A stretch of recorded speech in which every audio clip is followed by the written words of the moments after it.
Es casi una anécdota. Yo no sé, siempre he tenido mucha afinidad con las aves. Voy a rememorar una pequeña anécdota con mi papá, que construíamos muchas trampas, entre comillas, para agarrar pájaros que habían en un patio chiquitito que tenía mi casa, pero no porque quisiéramos domesticarlos o tenerlos ahí, sino que eran como unos artilugios. Mi papá era un tipo muy inventor, digamos, entonces hacíamos una especie de artilugio para agarrar un zorzal, agarrar un gorrión, agarrar un chincón, lo mirábamos, mi papá a veces lo dibujaba y después al rato lo soltábamos, era como una cosa de mucha curiosidad. Y de pronto apareció esa idea entre el espacio controlado y el espacio abierto, que tendría que ver con la habitabilidad y es como una especie de metáfora en relación a nosotros.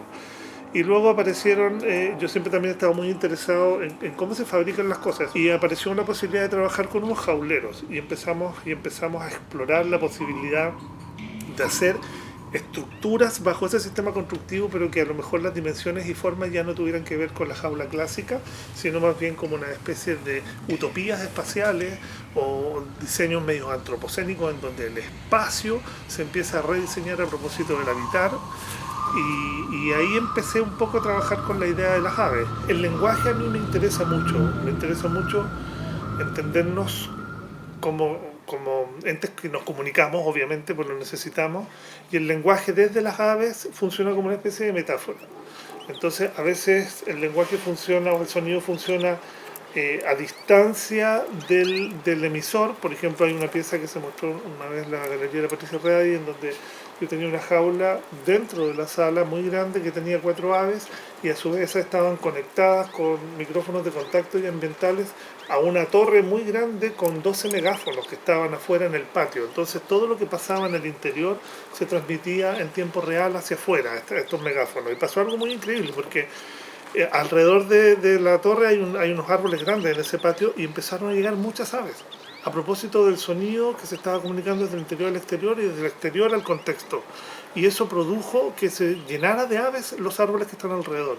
O sea, había algo ahí instalado con el deseo de comunicarse, de relacionarse, de establecer ciertas conexiones, no de tomar las distancias. Y por otro lado, si lo pensamos de una manera súper escultórica, si tú quieres, uno podría pensar que la escultura, este cuerpo tridimensional, ¿no es verdad? Que uno tiene 3 dimensiones, alto, ancho, profundidad. También hay una cuarta dimensión que es el tiempo que tú tomas en recorrer ese objeto para poder apreciarlo completamente.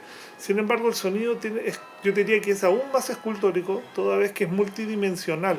Yo no necesito moverme para percibirlo con todo mi cuerpo.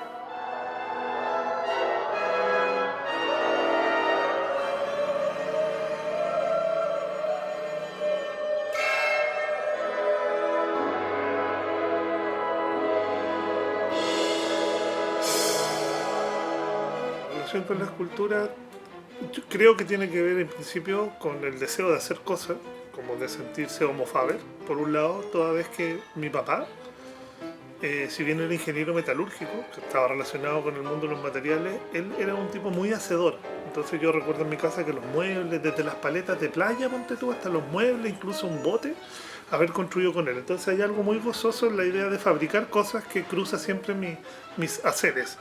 Sin embargo, después con el tiempo también entiendo la práctica de la escultura o del trabajo artístico muy en relación al problema del espacio. Para mí el espacio es un concepto demasiado esencial para entenderme dentro del mundo, del territorio o en relación a las cosas. Un poco tomando una frase que tiene Francisco Varela respecto a que el espacio es una experiencia sensomotriz y que el espacio se va definiendo al mismo momento en que nosotros emergemos en él, o el espacio emerge conjuntamente con el ser humano. Por lo tanto, pareciera que hay una relación indisoluble, ¿no?, entre el ser humano y el espacio. Por lo tanto, yo entiendo las prácticas de la escultura desde un problema del espacio más que desde los materiales o el tamaño de las cosas o el color de las cosas. El espacio es esencial para el ser humano y además es también, por cierto, un asunto profundamente político, digamos.